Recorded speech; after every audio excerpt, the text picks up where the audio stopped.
네, 반갑습니다. 자, 행정사 행정학을 강의하는 유병준입니다. 이번 이제 12회 행정사 시험에 대해서 전체적으로 기출문제를 분석해보고, 그 다음에 기출문제 분석을 통해서 향후에 어떻게 우리가 행정학이라는 과목을 학습할 것인가에 대해서 같이 이제 여러분하고 같이 한번 이제 토의해 보려고 합니다. 우리가 이제 시험 시행된 게 지금 12회를 이제 경유하면서 거의 이제 체계가 잡혔다고 해야 되나요? 그러니까 거의 틀이 잡혀가고 있다 이렇게 보시면 될 것 같고요.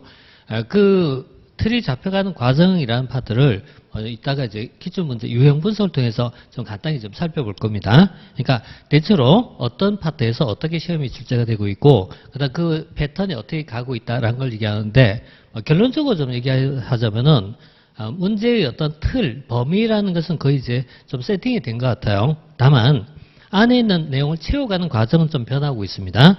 그러니까 주로 자주 나오는 패턴 그리고 영역이 있어요. 근데 그 영역에 관계없이 문제가 구성된 방식은 작년부터 11월부터죠. 11월부터 패턴이 조금씩 변하고 있습니다.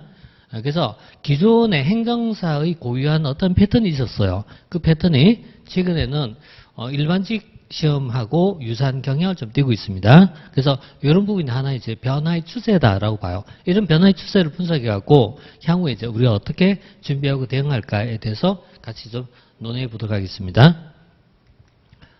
일단 이제 12회 문제에서 기출문제를 잠깐 좀 분석하고 좀 들어가자면은, 이제 지금까지는 거의 문제에 논란이 없었어요. 논란이 없어갖고 거의 이제 원안이 다 확정이 됐었는데, 이번엔 한 문제 정도 약간 좀 논란이 있을 수 있는 문제가 좀 발생했습니다. 58번 문제였는데, 여기 보면은, 이제 예산 원칙에 대한 예외가 있거든요. 전통적 예산 원칙이 예외로서, 그러니까 완전성 원칙 예외에 대한 것을 묻는 문제인데, 통상 우리가 이론적으로나 학문적으로 얘기할 때는 완전성 원칙과 총계주의 원칙이라는 걸 거의 유사하게 보고 있습니다. 그런데 거기에 대한 예외가 국가재정법에 있는 부분하고 조금 다르게 나와 있어갖고 좀 논란이 될 부분인데, 뒤쪽에 가서 한번 관련된 파트에서 보도록 하겠습니다. 그 다음에 단원별 추이를 보면은 거의 이제 픽스됐다라고 얘기하면 돼요. 다만 올해는 약간 이제 패턴이 변화가 있다면은 보시다시피 지방행정 파트에서 조금 좀 변화가 있다 볼 수가 있겠죠. 그러니까 지금까지 어떤 전체 패턴을 가지고 봤을 때 대체로 6년 정도의 평균을 만약에 분석해 본다면은 1편에서 대략 이제 한 6문제 정도가 출제가 됐죠. 2편부터 출제 빈도가 조직이 조금 많은 편이고요. 되게 비슷하게 나옵니다. 재무행정에서 조금 좀 약간 떨어지고 지방행정에서 보통 한 3문제 정도가 지금까지 평균 부분이었는데, 이번엔 5문제 정도 출제되면서 조금 늘었어요. 물론 이런 파트는 이례적이고 단 1회성이기 때문에 중요한 건 아닙니다. 다만 이렇게 나올 수 있다는 것만 이해하시면 되는 거고, 그 다음에 여기서 주목할 부분은 1편의 비중입니다. 1편이 우리가 25문제인데도 불구하고 상대적으로 많이 나온 파트예요. 공무원 시험은 보통 20문제 시험에서 1편에서 나온 문제가 보통 한 3문제 정도 출제가 되거든요. 근데 거기에 비해서 우리 행정사 시험은 상대적으로 많이 나온다. 다시 하면 기본 이론을 중시한다는 걸 알 수 있습니다. 그래서 이 기본 이론이 중요하고요. 그래서 1편의 비중이 좀 상대적으로 높다. 그리고 상대적으로 정책학이 비중이 좀 낮은 편이라고 볼 수가 있죠. 이게 이제 일반직 공무원하고 좀 패턴 차이라고 보시면 돼요. 그래서 이 말은 일반직, 그러니까 공무원 준비하는 것처럼 우리가 준비해서 안 되겠다는 걸 얘기한 것을 얘기합니다. 자, 이런 것을 이제 패턴을 좀 보시고요. 자, 그 다음에 출제 빈도를 볼 때요. 지금까지 거의 말하자면 이런 거, 나올 문제는 다 나왔다라고 봐요. 그런데 그럼에도 불구하고 우리가 이제 행정사에서 나오지 않은 새로운 파트가 있어요. 신유형입니다. 신유형이라는 파트가 해석하는 것이 공무원 시험에서 신유형이라는 건 거의 없습니다. 공무원 시험 신유형이 나올 수가 없는데, 왜냐하면 지금까지 한 4,000문제 정도의 기출문제가 있기 때문에 거의 나올 문제가 다 나왔다고 보시면 돼요. 그렇지만 행정사에 있어서는 신유형입니다. 그래서 행정사에서 신유형은 이런 파트는 지금까지 거의 잘 나오지 않았던 영역이에요. 자치경찰 제도도 마찬가지고 공공서 공급 방식에 대한 다양한 파트가 있어. 이런 부분이라든가 또 정책이론 또는 관리과학이라는 파트가 요즘 거의 출제가 되지 않는 영역에 가깝다고 보셔요. 이런 부분이 약간 이례적으로 나왔는데, 이 신유형이 나왔다는 걸 우리가 주목할 필요는 없습니다. 다만 일회성이니까 지나가는 문제다 이렇게 보시면 돼요. 그래서 이보다는 이제 예상했던 문제가 나온 게 이게 더 의미가 있다고 보셔요. 성과주의 예산 같은 경우는 제가 처음부터 계속 이제 많이 언급했던 거예요. 예산제도는 지금까지 두 문제가 나왔습니다. 그리고 나왔던 문제가 품목별 예산하고 아주 기본형만 나왔거든요. 그럼 다음 문제는 성과주의 예산이 1순위다라고 얘기했는데 역시 예상대로 나왔던 부분이고 만약에 이제 이렇게 나왔다면은 내년도를 기준 잡았을 때는 어떻게 나올까? 사실은 좀 걱정이 돼요. 제가 한 10년 동안 예측했던 문제가 거의 다 나왔기 때문에 이제는 사실상 예측의 범위에서 나오기보다는 기존 문제에서 어떻게 변형할까라는 문제 고민을 해야 되지 범위 문제는 아닌 것 같아요. 그 다음 공직자윤리법도 패턴의 부분을 좀 말씀드렸고 법인기업의 부분은 이 부분은 이제 행정법하고 약간 연결되는 파트이기 때문에 행정법 지식하고 같이 컨비네이션해서 풀면 어렵지 않습니다. 다만 시군 통합에 대한 부분은 예상이라기보다는 제가 그냥 이제 몇 번씩 언급했던 부분인데 중요한 것도 아니고 그 다음에 반복 나올 내용도 아닙니다. 다만 이런 식으로 지나갔던 얘기가 나올 수 있구나라는 것만 봐두시면 된다라고 봐요. 그래서 뭐 맞췄다고 할 수는 없고 앞에 세 문제 정도는 제가 예상했던 문제에서 맞췄다고 보시면 되겠죠.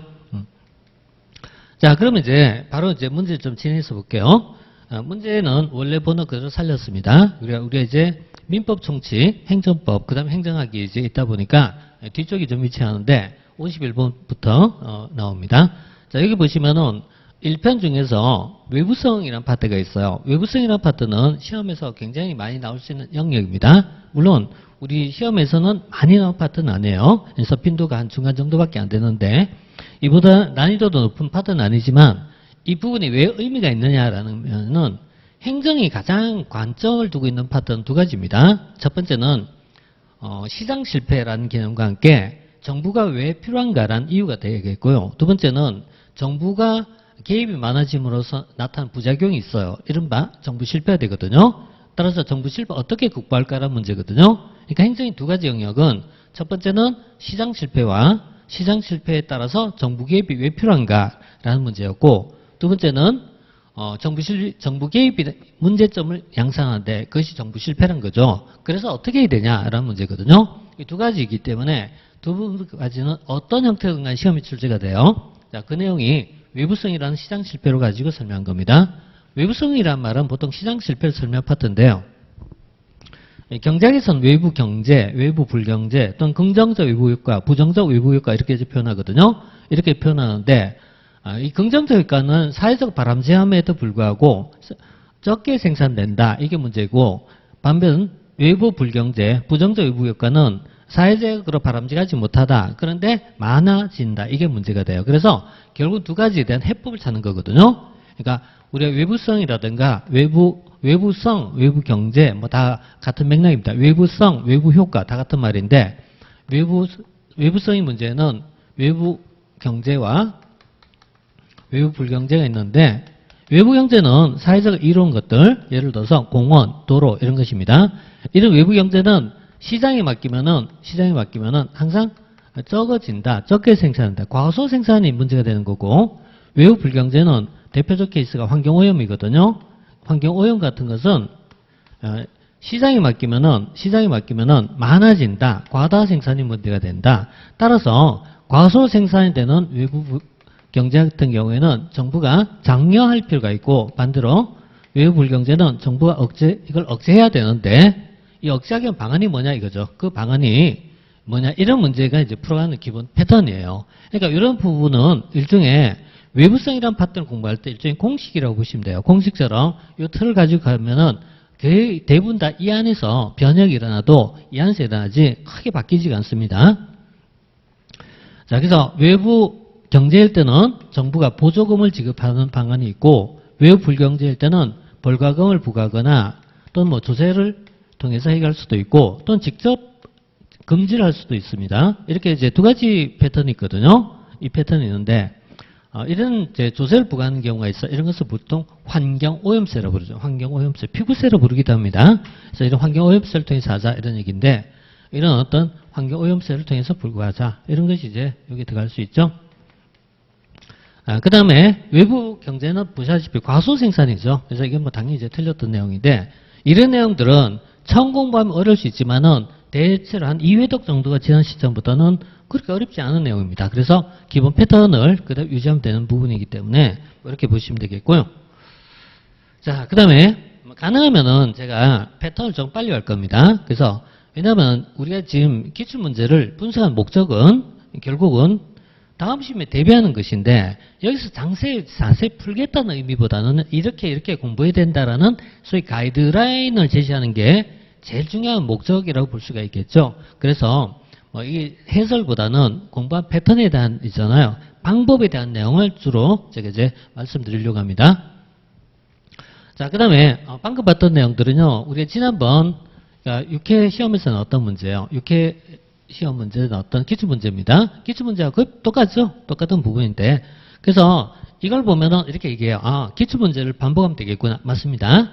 그러니까 우리 시험 문제에서 기출문제를 반복하면 되는 건 맞습니다. 다만 기출문제 반복해야 되는 문제가 있고 반복이 아니라 응용해야 되는 문제가 있고 기출문제 없이면 또 봐야 될 부분이 있어요. 이 세 파트를 적절하게 조화를 해야지 무조건 기출문제만 풀면 된다. 그건 절대 아닙니다. 그래서 이런 부분은 기출문제를 그대로 답습하시면 돼요. 그리고 참고로 요 6회 시험이 있어요. 여러분들 기출문제 보시다 보면은 제일 어려운 시험이 6회입니다. 6회 시험은 지금까지 이제 행정사 전체를 토탈해서 가장 어려운 문제가 난이도가 높은 문제가 많아요. 그래서 이런 부분은 문제를 보실 때 좀 참고하셔야 돼요. 자, 그 다음에 52번은 행정 이념에 대한 파트인데 굉장히 빈도가 높아요. 그러니까 우리 이제 행정사에서 고유한 파트가 이론 지향이 굉장히 강해요. 이론 지향이 강하다 보니까 1편의 행정의 이론사, 발전사 이 파트하고 특히 이제 행정의 이념, 가치 이 파트가 대단히 빈도가 높은 영역이에요. 그래서 이쪽 파트는 좀 꼼꼼히 공부해 줘야 됩니다. 그래서 빈도는 높고 난이도는 낮아요. 참고로 저는 이제 빈도라는 말을 쓰는데요. 중요도란 말하고는 좀 의미가 좀 달라요. 빈도란 말은 많이 언급되었다는 얘기예요. 많이 언급되거나 많이 출제됐다 이런 얘기고 중요도는 말 그대로 중요성이 높다 낮다 이런 얘기인데 조금 다른 의미를 가지고 있고 그 다음에 난이도가 있어요. 두 가지가 있는데 크로스하는 형태가 있어요. 그 크로스하는 형태가 빈도는 높고 난이도는 낮은 형태 이런 문제는 무조건 100% 맞춰야 됩니다. 그냥 100% 맞춰야 돼요. 그럼 반대로 있잖아요. 빈도는 낮고 난이도는 높은 영역이 있어요. 난이도 상이 있어요. 이런 문제는 어때요? 이건 100% 공부 안 해야 됩니다. 이거는 공부할 때 어때요? 0% 공부하면 절대 안 되는 영역입니다. 이것을 잘 구분해야 돼요. 그러니까 시험 문제에서 이 크로스를 잘 구분해 갖고 공부하면지 공부해서 소위잖아요. 옆길로 빠진 걸 방지할 수 있어요. 자, 그러면 이제 이 부분은 이건 뭐 설명은 제가 하지 않을게요. 왜냐면은 이게 대체로 1회독 정도 지나면 다 알게 되는 내용입니다. 그래서 효과란 파트가 발전행정이라는 파트가 있고요. 두 군데에서 나와요. 그러니까 효과란 파트가 주로 어디서 나오면은 1960년대 발전행정이라는 파트에서 주로 언급이 돼요. 근데 또 하나가 있어요. 그 MBO라는 파트에서 연결이 돼요. 역시 1960년대에 나오는데 지금까지 발전행정을 배계로 해서 효과성이 두 번째가 지금 출제가 됐거든요. 그러면은 다음 시험에서 언젠가는 MBO로 나올 겁니다. 예, 이런 거는 이렇게 문제의 패턴 경향이 변한다는 거예요. 변한다. 이런 걸 얘기하는데 제 강의를 그러니까 전에 했던 강의 예를 들어서 3년 전, 4년 전, 5년 전에 강의가 있으면 한번 보십시오. 그때 얘기했던 내용이 1년, 2년 후에 거의 대부분 다 출제가 됐거든요. 그래서 이런 내용은 왜 그러냐면 이게 추이입니다. 추이를 분석하면 알 수 있는 겁니다. 그래서 이런 내용은 다음에 이제 관련된 파트에서 얘기할 거고 특히 의미가 있는 것이 제가 마지막에 가서 문제풀이 할 때 이런 파트를 많이 언급을 해요. 그래서 다음에는 이렇게 패턴이 바뀔 것이다 이렇게 얘기하는 것들. 자, 지금은 아직까지는 근데 좀 더 나올 것 같아요. 아직까지는 이념 이런 스타일의 파트가 앞으로 몇 년 정도 더 나올 것 같아요. 자, 그 다음에 53번은 이제 오스본 계블로 이른바 신공공관리론이거든요. 이 신공공관리에 대한 부분인데 이거는 완전 A급 문제거든. 완전 A급 문제에서 이 신공공관리론은 행정이론 중에서 가장 기본 베이스예요. 기본 베이스. 오늘 와서는 일반직 시험에서는 약간 떨어지고 있습니다. 근데 기본 베이스입니다. 그래서 제일 대표가 노젓기보다는 방향잡기, 공급자보다는 수요자 중심, 관료를 공급자라 부르고 고객을 수요자로 부르고 독점보단 경쟁, 직권보단 분권 이런 식입니다. 규칙보다는 임무 이렇게 들어가요. 그래서 제가 이 파트를 공부할 때는 이런 식의 문장을 써요. A보다 B라고 표현합니다. A보다 B, 투입보다 산출, 과정보다 결과, 공급자보다는 수요자 중심 이런 식 패턴을 얘기할 거거든요.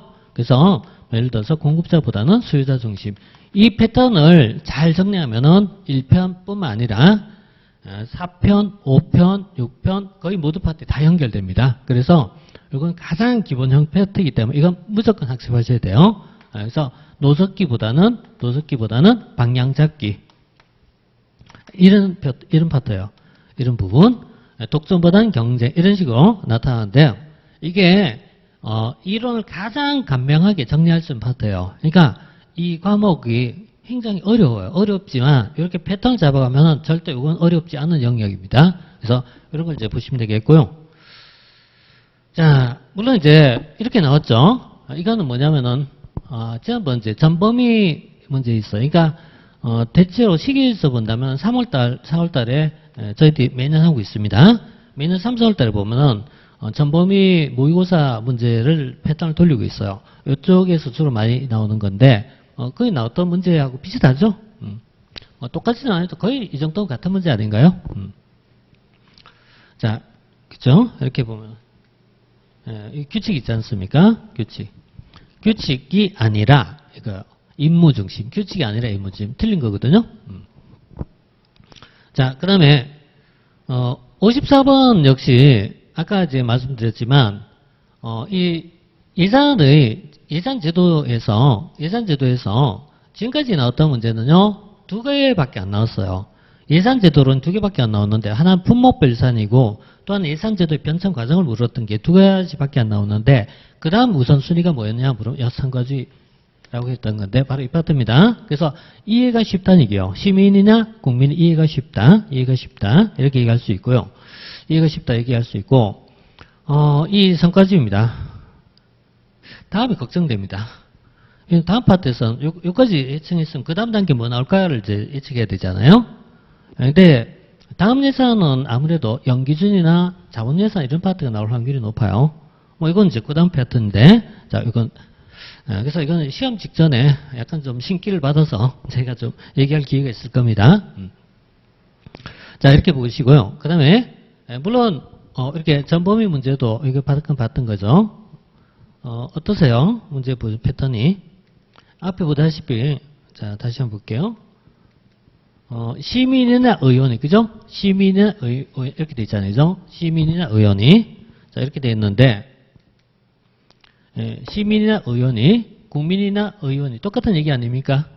그래서 국민이나 의원이 입법부가 의원이잖아요. 똑같은 내용이지 그죠? 목적 이해하기 어렵다. 이해가 쉽다는 얘기예요. 이해가 쉽다. 그래서 이걸 일명 시민을 위한 예산 이렇게 부르기도 합니다. 자, 그 다음 55번 행정통제론 파트예요.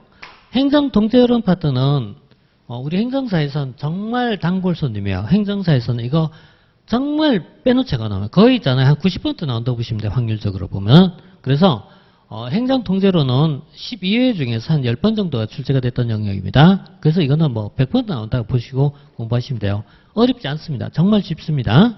기준 딱 하나요. 행정부 바깥이다 안쪽이다 이거만 알고 있으면 돼요. 그래서 정부를 기준 잡아서 행정부 내부에서 자체적으로 통제한다 아니야 밖에서 통제한다 이 두 가지의 개념만 이해하시면 되기 때문에 절대 어려운 거 아닙니다. 이거는 자 55번 같은 문제는요 난이도도 그렇고요 빈도도 높은 파트잖아요. 그러니까 이렇게 크로스되는 문제는 반드시 정리해야 되는 문제고 놓치면 안 됩니다.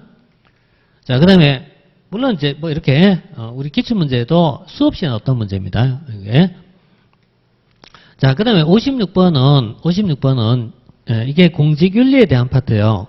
공직윤리에 대한 부분이 있는데 이 공직윤리를 공부할 때 세세한 내용이 중요한 게 아니고 틀을 잡아가는 게 중요합니다. 그러니까 공직자윤리, 공직윤리에 관련돼서 법적 토대가 있어요. 그 법적 토대가 국가공무법이 있고 국가공무원법이 있고 그 다음에 공직자윤리법이 있고 그 다음에 부패방지법이 있고 정확한 표현은 부패방지 및 국민권익위원회 설치 운영에 관한 법률입니다.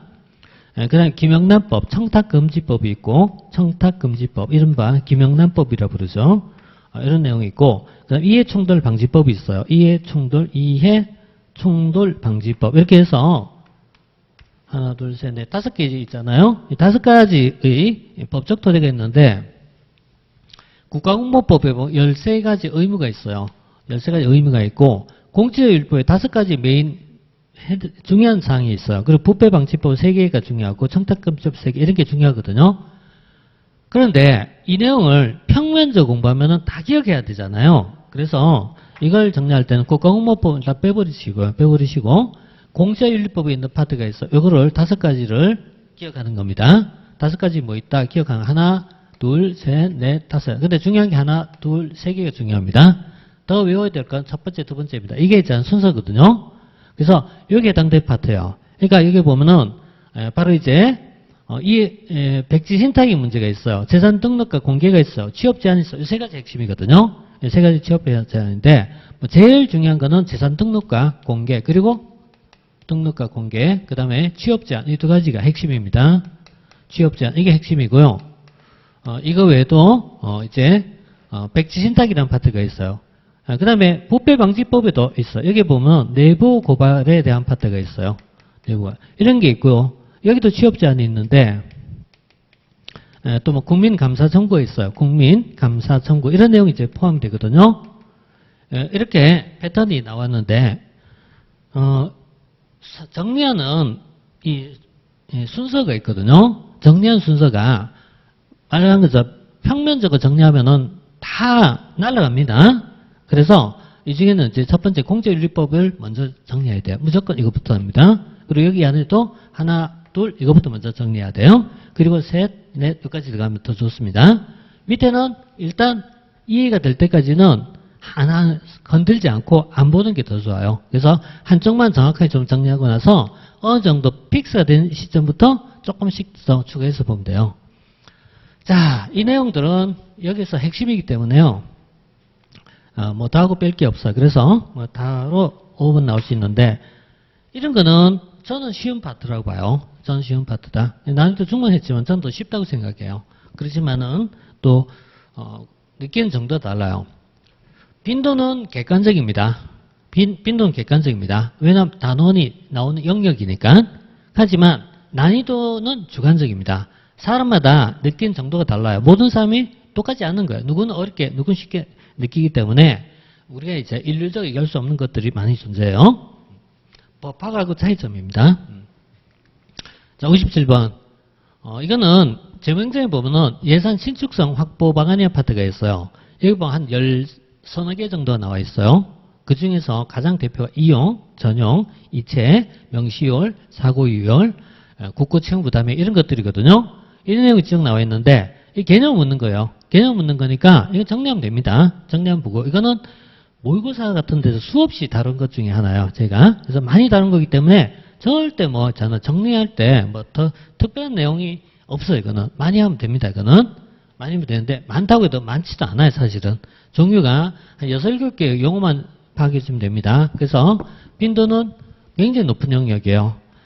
물론 행정사 빈도는 중간적이에요. 공무원 빈도는 굉장히 높은 영역이고 그래서 이 파트는 제가 늘 강조한 것 중에 하나입니다. 강조했던 중에 하나고 보시다시피 모의고사에서도 뭐 숱하게 다뤘던 내용 중에 하나예요. 그래서 이체에 대한 개념들, 이게 이체에 대한 부분이거든요. 이체에 대한 부분을 묻고자 한 건데 이 내용들은 방금 얘기한 앞에 얘기한 것처럼 공부하면 쉬운 거고 안 하면 하나도 모르고 그런 영역이에요. 근데 이게 많은 시간이 필요가 없어요. 조금만 투자하면 됩니다. 하면 됩니다. 이런 거는. 자, 그래서 이런 내용을 이제 중심으로 공부하면은 점수를 차근차근 볼 수가 있어요. 자, 그 다음 58번. 이번 시험 최대의 논란이 있는 문제죠. 그래서 예산 원칙은 전통적 예산 원칙이 있고요. 이거 제가 많이 강조했던 내용이고, 그래서 조금 더, 약간 좀 뭐라고 하나, 이게 우리가 공부하는 만큼으로 연결되지 않는 파트가 발생해갖고, 좀 이제 안타깝긴 해요. 아직까지 몰라요. 출제 당국에서 이걸 어떻게 평가할지 모르겠습니다. 이 신청은 분명히 지금 들어가 있고, 다만 이의 신청했는데 받아질지 안 받아질지는 이제 이게 출제 당국이 얼마큼 오픈된 마인드를 가지냐 이 점 차이일 것 같아요. 통상 우리가 예산의 원칙에 보면은 학문적으로는 이론적으로는 완전성의 원칙이라고 있어요. 완전성의 원칙, 완전성의 원칙이라고 있고 완전성의 원칙을 이제 국가재정법에서 또는 이제 기타 법규에서 설명할 때는 예산 총계주의라고 표현하기도 합니다. 그리고 예산 총계주의와 완전성 원칙은 대부분의 학자들은 같은 개념을 이해합니다. 거의 같은 개념을 이해하는데 조금 이제 차이가 있다면 완전성은 좀 넓은 의미가 포함되고 총계주의는 법적 용어에 좀 많이 포함되다 보니까 약간 범위가 좀 좁아요. 그래서 완전성 원칙이 한 5, 6개 정도의 예외가 있어요. 근데 총계주의는 국가재정법이 3가지만 인정하고 있거든요. 그래서 국가재정법에서 3가지 인정하는데 거기에 보면 기금이 포함되어 있지 않습니다. 기금이 포함되어 있지 않기 때문에 그럼 기금이 포함되지 않았으니까 이게 아니냐 원칙이 예외가 아니냐라고 할 수 있냐 이런 문제인데 근데 통상적으로 우리가 두 개는 거의 같은 의미로 보는 게 일반적 표현이거든요. 그래서 논란이 좀 되는 문제예요. 이 부분은 교재에 그러니까 이 전공서적에도 두 개가 이렇게 교환적으로 많이 써요. 그리고 아마 지금까지 기출문제는 거의 한 10문제 이상이 이 문제가 나와요, 이게. 그래서 굉장히 많이 이제 언급되는 부분인데, 자, 어쨌든 여기서, 이렇게 볼게요. 그러니까, 기금은 이론적으로는 완전성 원칙으로서 예외에 해당된다. 다만, 총계주의라는 개념을 쓸 때, 국가재정법에서는 총계주의 원칙의 예외가, 예산 총계주의 원칙의 예외가 3가지밖에 인정은 안 돼요. 원칙 예외가 3개만 딱 인정하기 때문에 그 3개는 얘가 기금이 포함되어 있지 않습니다. 여기엔 기금이 포함되어 있지 않다. 그래서 출제하신 분은 이걸 있잖아요. 예외에 포함되지 않는다. 틀렸다. 이렇게 얘기한 것 같아요. 이렇게 얘기한 것 같은데 이건 국가재정법을 기준으로 따지면 그래요. 근데 여기 문제에서 국가재정법이란 말이 언급되어 있지는 않거든요. 그래서 좀 논란이 된다. 그리고 이건 뭐 나중에 또 한번 출제 당국에서 나온 걸 좀 봐야 되겠죠. 자, 뭐 개인적으로는 5번도 맞다고 생각합니다. 정답이 없다라고 생각합니다. 자, 그다음에 59번 자치경찰이죠. 자치경찰은 59번 문제는 일반적으로 우리가 공부한 범위는 없습니다. 물론 넓게 공부하면 해도 됩니다만은 대체로 없습니다. 자, 경찰 현재 우리는 2021년도부터 자치경찰이 시행되고 있습니다. 시행되고 있는데 완벽하게 시행되는 건 아니고 시행이 도입 중이라고 보시면 맞아요. 도입 중. 완벽하게 되지는 않았기 때문에 자 현재 이 지방경찰청 그러니까 경찰청이죠. 경찰청이 있고 경찰서가 있어요. 경찰청이나 경찰서에 사는 업무를 봐야 돼요. 이 경찰청에 사는 업무가 크게 3파트가 있어요. 하나는 자치경찰 업무가 있고 두 번째는 국가경찰 업무가 있고 세 번째는 국가경찰 업무 중에 하나로서 수사에 대한 파트가 있어요.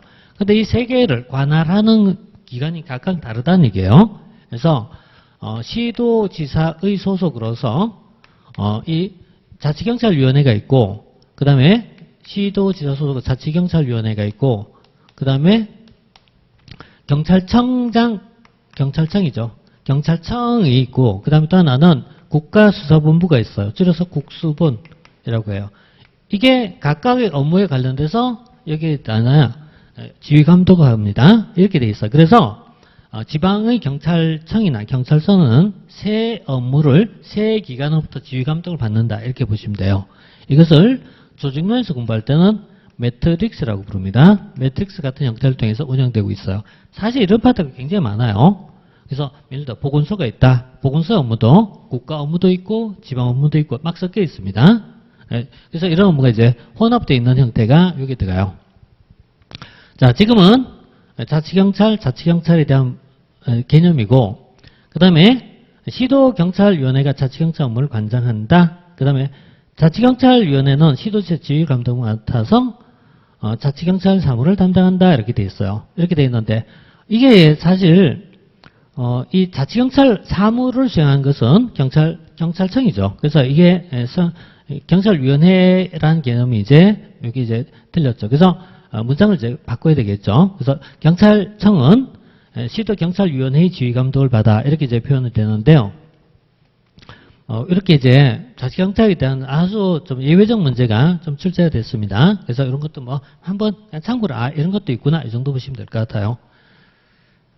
개인적으로 봤을 때는요, 다시 공부 안 해도 돼요, 사실은. 공부 안 해도 됩니다. 그냥 이제 잘라버려도 됩니다. 다만, 공부하다 보면 상식 좀 약간, 어떻게 지금 진행되고 있지라는 궁금증 때문에 볼 수 있는 거지, 뭐 실질적으로 봤을 때는 시험하고는 좀 거리가 멀다. 이렇게 봐요. 빈도도 거의 없지 않습니까? 난이도도 높고. 자, 그 다음에, 60번은 현재 운하서 정부 조직에 해당하지 않은 것은, 이 파트는 최근에 이제 제도 변경 사항을 모든 시험이 이제 체크하고 와야 되는데 우리 시험도 마찬가지예요. 그래서 우리 시험도 이제 최근에 제도 변경이 어떻게 됐나 이런 걸 좀 체크하는 과정에서 보는데 2020년도에 이게 그 유명했던 코로나가 발생했던 시절에 질병관리청이 원래 본부에서 청으로 승격이 됐어요.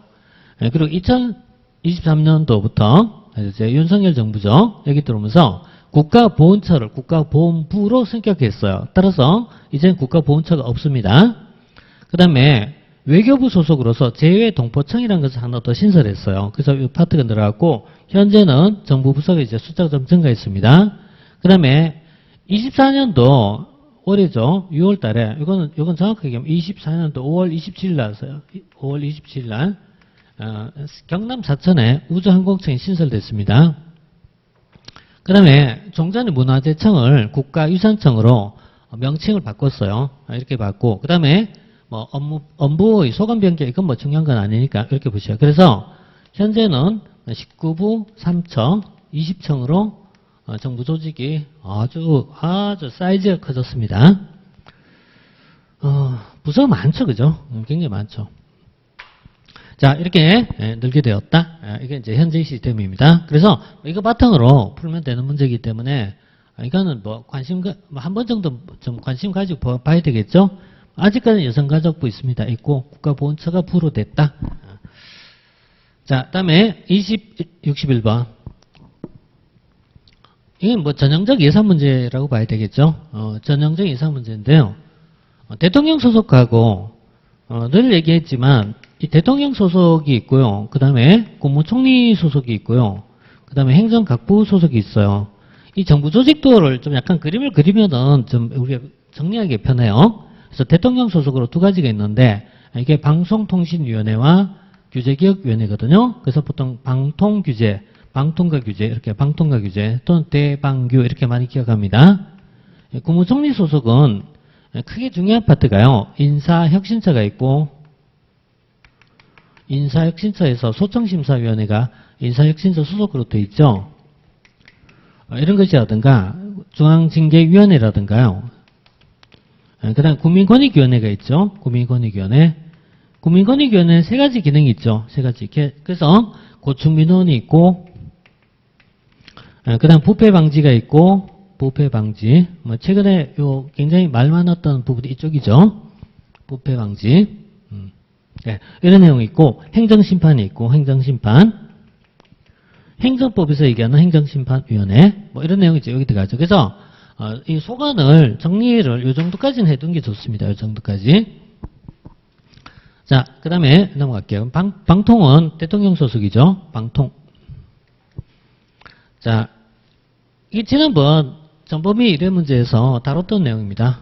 뭐 보시다시피 이 정도면 거의 똑같은 문제 아닌가요? 자, 이렇게 보시면 되겠고, 근데 이거는 예측, 뭐 예상 적중 이런 말은 의미가 없어. 이건 당연한 얘기예요. 누구나 하는 거거든요. 누구나. 어떤 선생님이나 다 이 정도 할 거라고 봐, 이거는. 그래서 뭐 이걸 예측이라 보기는 어렵고. 자, 그 다음에 62번은 중앙인사기관에 대한 파트예요. 이 중앙인사기관 중에서 어떤 패턴을 가지고 과거 역사가 어떻게 흘러갔나 이걸 묻는 문제거든요. 당연히 수험생 입장에서는 할 필요가 없습니다. 이걸 다 한다는 거는 낭비죠. 낭비예요. 그리고 그럴 시간도 없습니다. 우리가. 그래서 이거는 그냥 있잖아요. 그냥 감각을 잘 만들어질 때요. 감각을 봐야 되는데 물론 공부를 있잖아요. 더 하면 좋죠. 더 하면 좋긴 한데 예컨대 이런 거예요. 2022년도에 군문 기출문제 보시다시피 어떻습니까? 이 지난 경과 규정이 나와 있거든요. 이렇게 여러 가지 흐름이 있어요. 근데 이 군문이 이게 7급 문제였던가? 예, 근데 2022년도 군문 7급 문제에서 나왔던 문제인데, 근데 이것도 어떻게 생각하면 약간 미친 문제거든요. 너무 구석이잖아요. 너무 구석이잖아요. 이것도 제가 얘기할 때는, 아이고, 뭐, 복불 복이지, 어떻게. 다 공부할 수 없다는 얘기예요. 공부할 수 없다. 그냥 한번 보고 운 좋으면 나온 거지. 그리고 또 나오지가 않아요. 중요한 거는. 나올 확률이 있다면 해야 되겠지만, 그래서, 이거 이제 참고로, 이런 거 있었다. 이 정도 보시면 돼요. 그리고 이제, 난이도 낮죠? 난이도 높죠? 빈도 떨어지죠? 그럼 결국 이제, 빼는 게 가장 좋은 방법이에요. 그래도 이제 행정사 좋은 점은 고득점을 받지 않아도 된다는 얘기예요. 받을 점수만 받으면 된다. 이게 제일 중요한 내용이죠. 자, 그 다음에 63번은, 이 파트는 일반직 공부한 다음에 알아야 됩니다만은, 행정사라는 파트에서는 굳이 이렇게 얘기할게요. 굳이. 그래서 이건 제가 패스하겠습니다. 물론 이런 거 알면 좋겠죠. 알면 좋은데, 굳이 이렇게 볼게요. 그래서 이런 게 입체적 이해할 땐 도움이 됩니다만, 지금은 그냥 지나가겠습니다. 뺄 문제라고 볼게요. 그 다음 64번은 현대 조직이론의 특성이거든요. 현대 조직이론의 특성을 이제 부를 때, 보시다시피, 이제, 현대 조직이론이란 게요, 언제부터 나온 거냐면은, 이제, 환경이란 것을 강조했던 시점부터 강조돼요. 환경을 얘기했던 시점부터 나오는데, 결국 이제, 이 인간관을 얘기했던 자아실현적 인간, 난이도 하보다는 조금 높아야 될 것 같네요. 한 중 정도 봐야 될 것 같은데요. 중 정도 좀 볼게요. 이렇게 볼 수 있는데, 그래서, 근데 이제 이 문제를 굳이 다 몰라도 문맥을 따라가면서 읽다 보면은, 1번은 잘 모르겠습니다. 2번은 다양성을 인정한다. 뭐 그럴 것 같기도 해요. 그 다음에 종합적인 뭘 추구한다. 그 다음에 유기적 뭐 좋다 이런 거예요. 그 다음에 조직 발전을 위해서 조직 변동과 갈등을 전적 억제한다. 이거 좀 이상하지 않습니까? 그러니까 오늘나서는 변동을 억제한다. 갈등을 억제한다. 이거 좀 바람직하지 못하거든요. 그러니까 이런 거는 우리가 공부하는 지식과 관계없이 유추하는 겁니다. 유추한 겁니다. 현대 조직으로는 다양성을 인정하는 거예요. 환경 변화와 다양성을 인정한 것입니다. 그래서 그런 면에서 본다면은 유추할 수 있다고 생각해요. 이 부분은. 자, 그 다음에 65번은 경력직 공무원 특수 경력직인데요. 인사행정 파트에서는 굉장히 빈도가 높은 영역이에요. 그러니까 공지분류 체계라고 부르거든요. 공지분류한 방식 중에 가장 이제 대표적 패턴이거든요. 그래서 이 부분은 정리를 해야 되는 문제이고, 이게 이제 오해 문제가 있어요. 오해 문제가 이 경력직 공무원에 대해서 이게 박스형 문제가 있었어요. 굉장히 잘 만들어진 문제예요. 요거 하나만 딱 보면 이쪽 파트는 1당 100입니다. 1당 100이요. 그러니까 여기에 본 박스가 기억, 니은, 이걸 이렇게 굉장히 많이 예시가 있어요. 요것만 풀면은 앞에 있는 문제 자동적으로 풀 수가 있습니다. 그래서 이런 거는 기출 문제를 그대로 어때요? 반복하고 있다라고 보시면 되겠죠. 자, 그 다음에 66번은 이거는 이제 민영화 파트 중에서 출제가 안 되고 있던 내용에서 출제됐던 영역입니다. 그래서 이것도 어느 정도 우리가 예측하는 부분 중에 속해요. 우리 이제 민영화의 방식에 보면은, 첫 번째 계약에 의한 민간 위탁이라는 게 있고요. 두 번째는 바우처라는 개념이 있어요. 바우처. 지금 이 바우처입니다. 바우처. 그 다음에 면허나 허가 방식이라고 있고, 면허나 허가 방식. 또 하나가 보조금 지급 방식이 있어요. 이 네 가지가 민영화 방식이에요. 아직까지 출제가 안 됐습니다만은, 이제 하나가 나왔습니다. 이제 하나 나왔으니까요. 또 이것도 남아있겠지, 그죠? 얘도 다음에 또 나올 수 있습니다. 출제가. 그래서, 역시 이제 그 중에 하나입니다. 현재 이 바우처는 쿠폰 쓴 거죠. 바우처 쿠폰을 쓴 겁니다.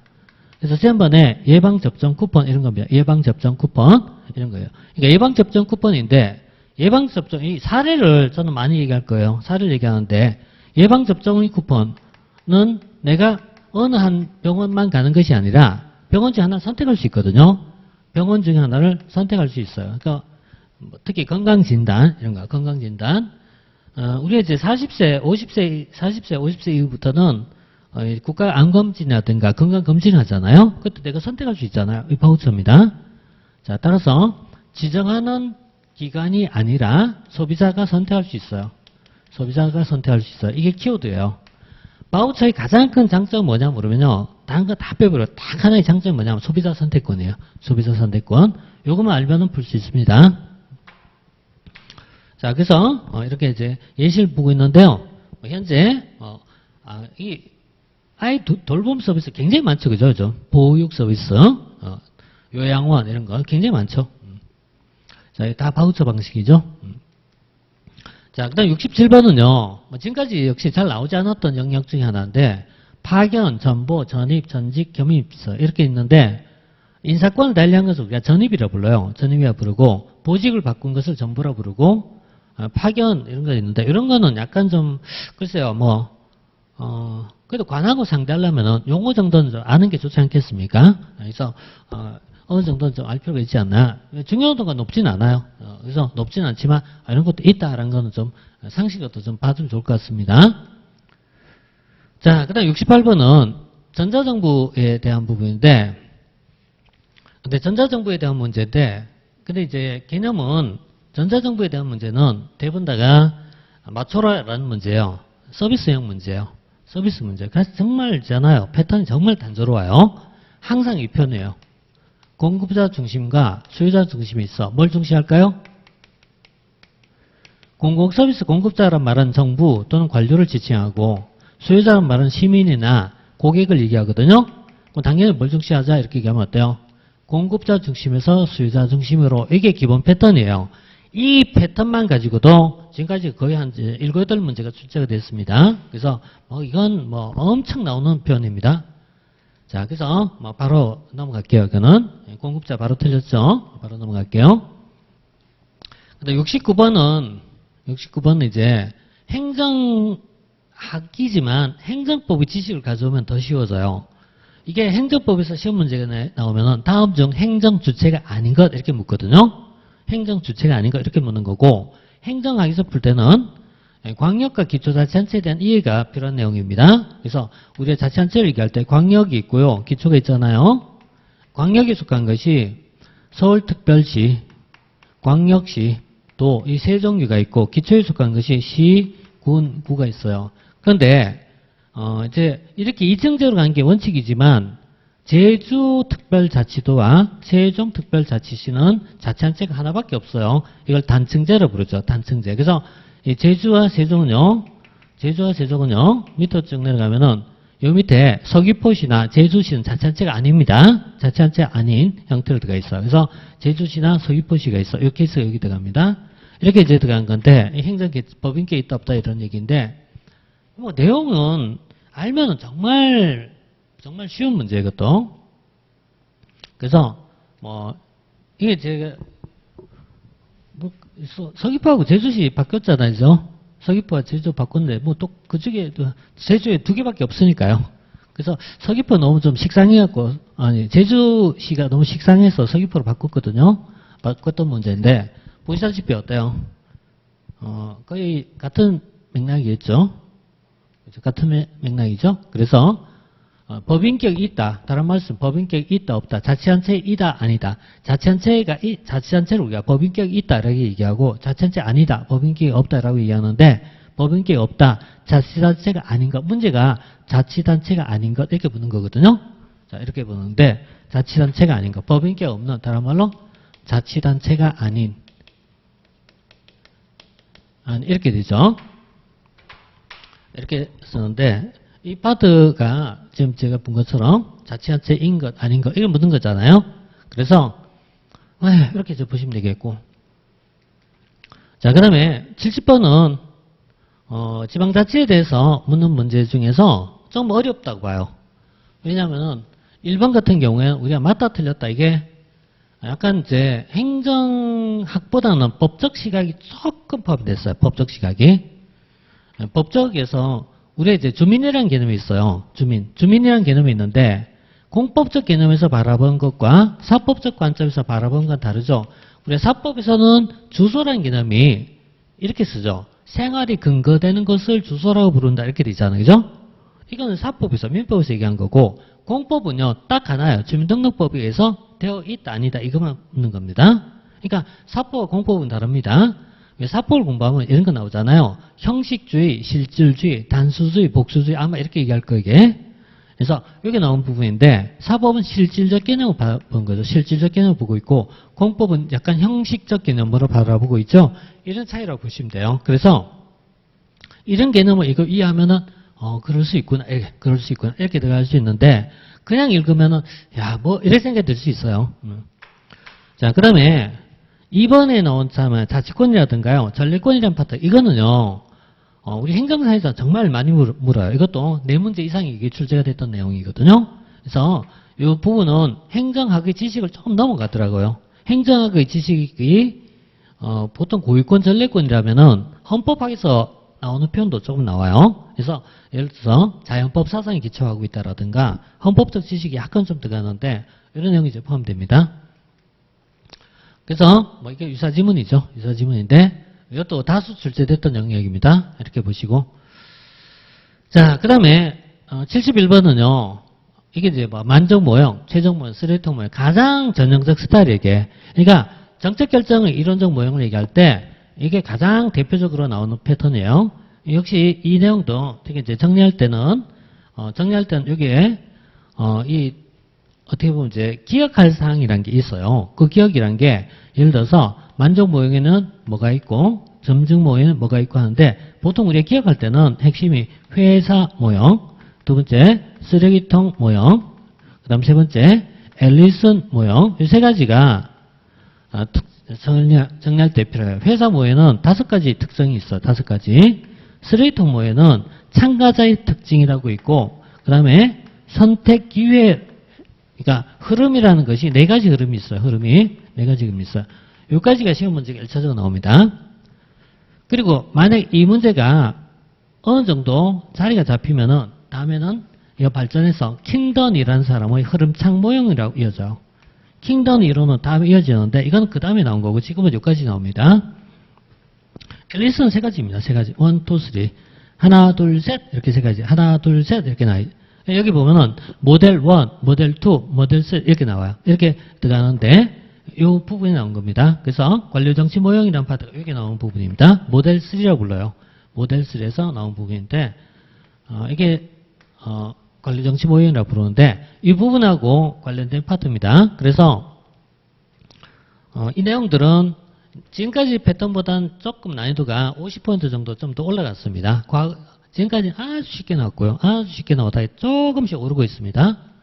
자, 그 다음에 역시 뭐 이런 식으로 기출문제에서 패턴 이런 패턴이죠. 이런 패턴이 조금 난이도가 좀 올랐어요. 이거보다는. 자, 그럼 72번은 정책 이론에 대한 내용인데 이 내용들은 우리가 공부한 범위보다는 조금 넓어가요. 넘어갔어요. 선을 넘었어요.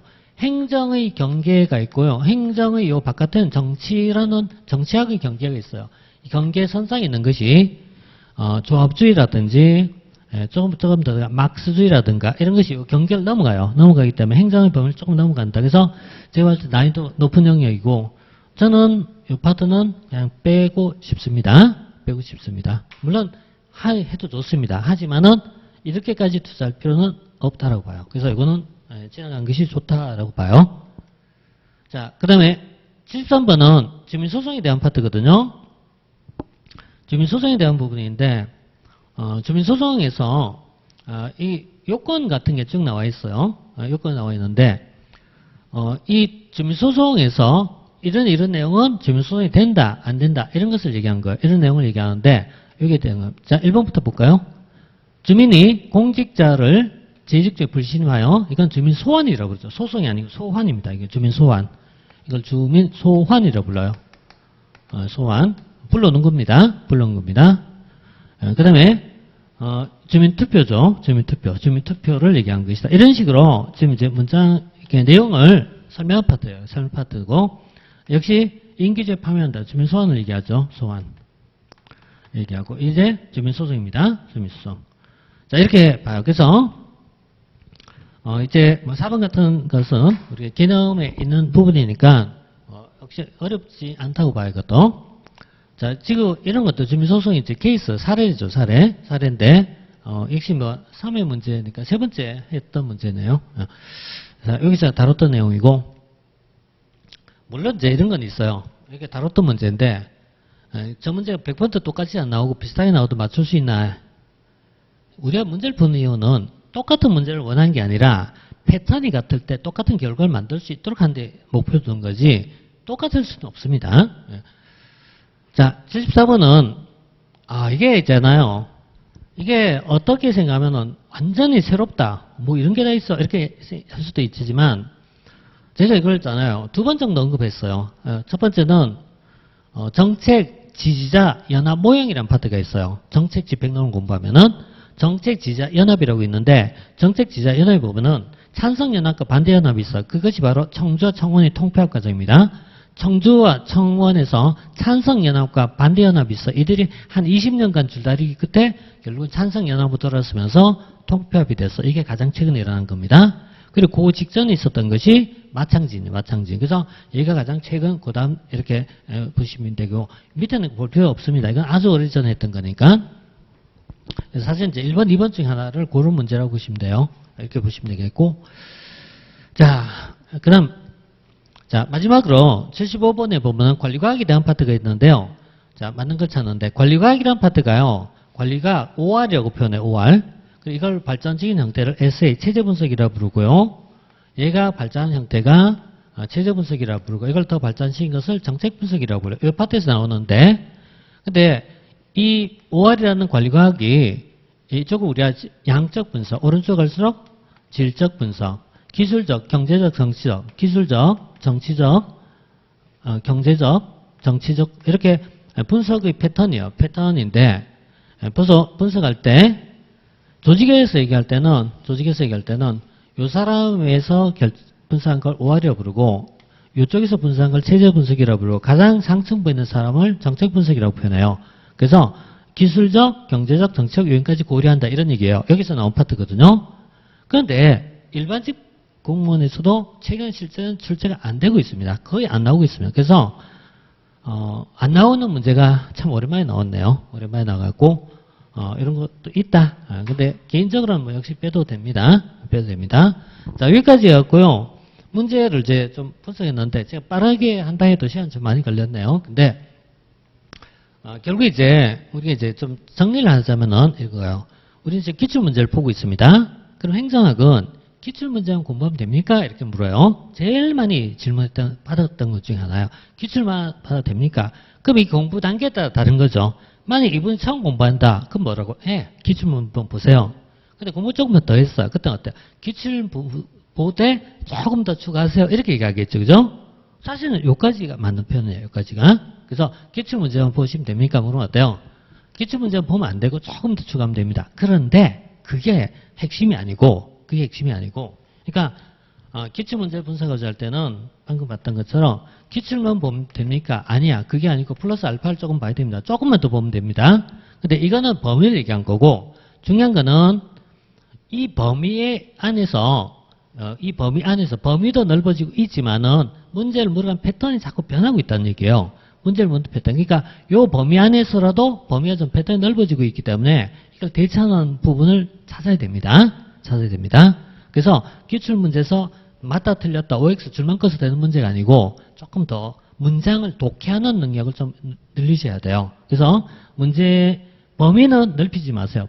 요 범위만 딱 잡으세요. 범위만 딱 잡고 한정된 범위예요. 범위는 한정식인데 다만 문제를 분석하고 해석할 수 있는 힘이 있어요. 이 독해력을 좀 만드셔야 돼요. 독해력을 만든 거는 단답형을 공부하시면 좀 어려워요. 이게.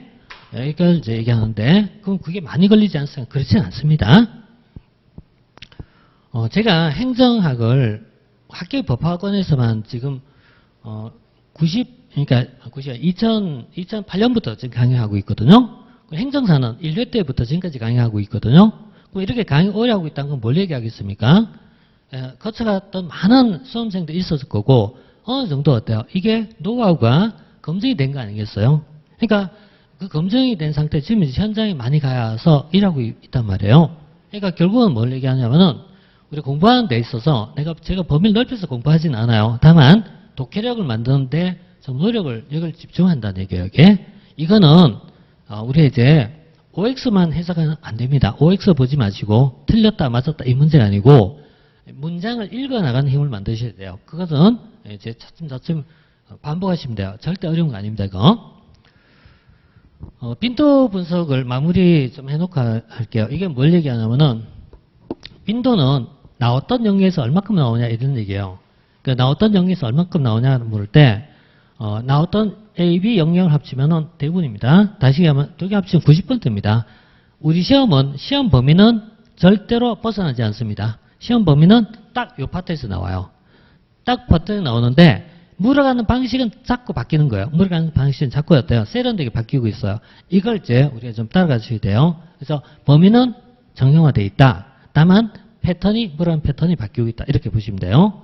난이도도 마찬가지예요. 난이도 A, B, C가 있을 때 제가 얘기한 A 난이도는 버리라 이렇게 얘기한 거고, 그 다음에 빈도 C도 버리라 이런 얘기예요. 이렇게 버리고 이 파트만 정리하면 되는데, 이게 공부 시간을 따질 때는 엄청나게 큰 차이가 나요.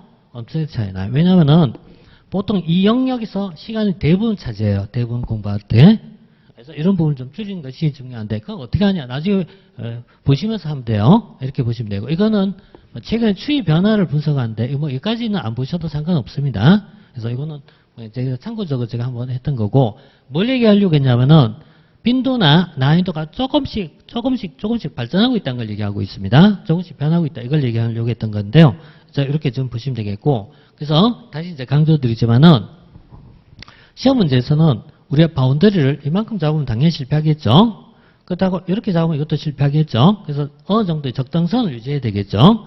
그러나 선이 범위가 아니라는 얘기예요. 처음에는 범위를 짚어주는 게 제일 중요한 역할이에요. 제가 처음에는 범위를 짚어주는 거고, 두 번째는 그 범위 내에서 어떻게 문장을 이해하고 해석하고 독해하고 하는 부분이냐, 이런 부분을 좀 같이 늘려가는 겁니다.